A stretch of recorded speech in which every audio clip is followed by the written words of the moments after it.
তোর বাবারা কি আবুল আহাব আবুল জেহেল? না, টপিকটা একটু চেঞ্জ করে বলেন। একদম সেম। আর আপনিও ওটা বলতে চাইছেন। তা আবু জেহেল আর আবুল আহাবের মধ্যে ফরক কি নাই?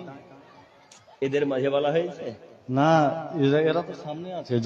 যাদের সন্তানগুলো রাস্তায় ঘাটে ঘুরছে, ওদের বাবা কি আবুল আহাব?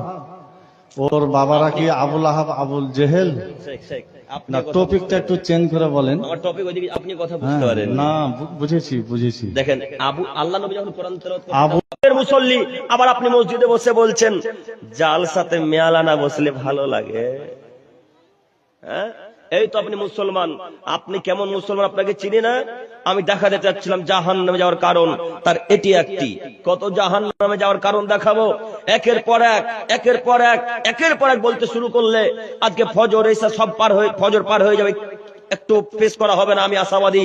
এরপর আপনাকে আমি অনুরোধ করে বলতে চাচ্ছি, একটু মূল্যায়ন করেন, নীতিকে পরিবর্তন করেন।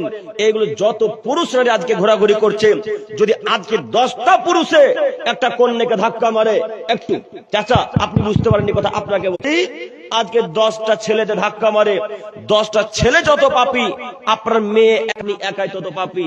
বলেন তো দেখি, আপনার মেয়ে কত পাপী? আপনার স্ত্রীকে যদি আজকে 20টা লোকে ধাক্কা মারে, 20টা লোক যত পাপী, আপনার স্ত্রী একাই তত পাপী, আপনি একাই তত পাপী। বলেন তো দেখি আপনার স্ত্রী কত পাপী? আপনার স্ত্রীকে আজকে 20টা লোকে ধাক্কা মেরেছে, আপনার তো খারাপ লাগেনি। আপনার মেয়েকে আজকে 30টা লোকে ধাক্কা মেরেছে, আপনাকে খারাপ লাগেনি। এই তো আপনি বাপ, এই তো আপনি স্বামী। আমরা বুঝতে পারলাম না স্বামী কি জিনিস, বাপ কি জিনিস। স্বামী মানে ক্ষমতা, বাপ মানে ক্ষমতা। চোখ যেদিকে ঘুরবে, ছেলে মেয়ে বউ বাচ্চা সেদিকে ঘুরবে, তার নাম ক্ষমতা। তো দিগলিতে কি কারোর ক্ষমতা নাই? হ্যাঁ, কারোর কি ক্ষমতা নেই? এত যে নারী পুরুষ ঘোরাঘুরি